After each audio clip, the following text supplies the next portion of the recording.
is a BMA activist. He's also a Greek junior doctor. Can everybody be very, very loud in introducing and welcoming Yannis Gourtsoyannis to the stage?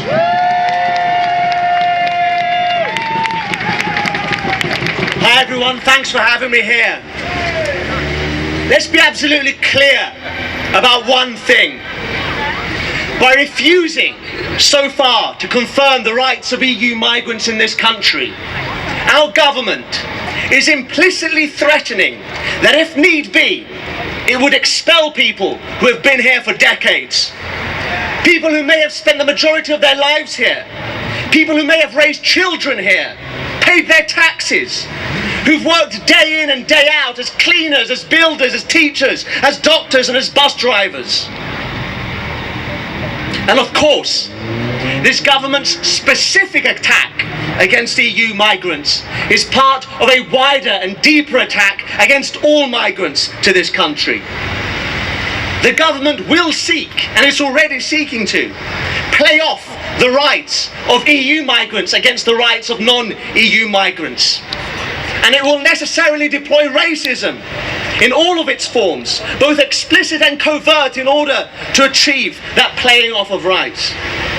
For example, where expediency requires, this government will not shy away from vilifying migrants wherever they come from austerity strangulated Greece or Spain, for example, or from war-torn Afghanistan or Syria. If EU migrants see their rights eroded, then migrants and refugees from Libya, Somalia, Sudan will see their rights destroyed. We will see the proliferation of detention centres. And this country will become, as Theresa May has already stated in her intention, this country will become a deeply hostile environment to all migrants. So today, we're all here today because we're calling on our representatives here in the House of Commons to vote for a robust amendment to the Brexit bill in order to protect the rights of EU citizens in this country. We won't be satisfied with the vague assurances so far uttered by Theresa May and her colleagues. Why? Because vague assurances mean nothing.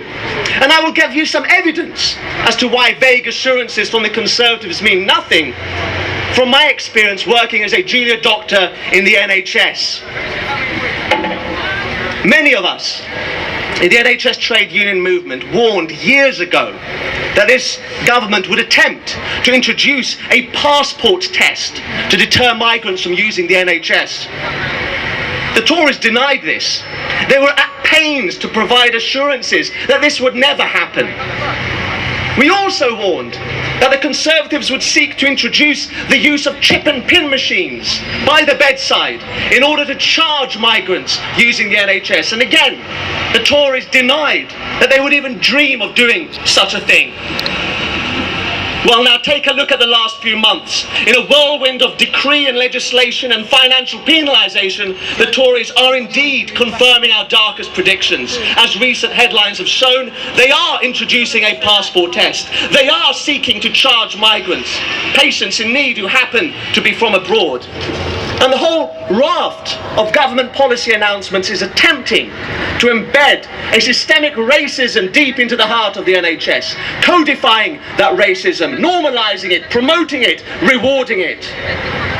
And this is exactly what they are trying to do within this whole Brexit process, as their austerity policies continue to tear apart the fabric of this country. But we need to stand together, whether as British citizens, as EU citizens, as refugees, as asylum seekers. Because ultimately, our interests are bound together. Ultimately, it really does come down to this. I think it's evident, and it's evident, I'm sure, to all of you, that the manner in which immigrants are treated in society is a marker of the civility of that society as a whole. It's also a warning, a kind of smoke alarm. Again, to use the NHS as an example, the exclusion of certain groups from the NHS, as the government is trying to do with migrants, is a first step in the direction of excluding other groups resident in the UK from comprehensive medical care. And so too, the stripping of the rights of EU citizens and other migrants is a first step to the stripping of all our rights. Now I'd like to finish with a brief vignette. It's a commonplace story, and it's a true story. It's not a spectacular story, and I'm sure you've heard variations of it, because it really is a reflection of the vitality of our multicultural society. A year ago, Mark Sawatka, the General Secretary of the PCS Trade Union, kindly agreed to come and speak at our rally when we junior doctors embarked on industrial action. As Mark shielded his ventricular assist device from the rain, basically a kind of mechanical pump keeping his heart going, he spoke movingly of the care that he had received in the NHS for his heart condition. He described the sheer diversity and common humanity of the medical staff who looked after him. A few months after I heard that speech, I too was admitted to hospital, to my local NHS trust, with a serious and now thankfully treated condition. The GP who first assessed me was of second generation Sikh origin, and my blood tests were then carried out by a Filipino nurse. I was then assessed by an Irish consultant who referred me on to a Greek cardiology registrar who admitted me to hospital, and the ward sister in charge of my ward was of Ghanaian origin.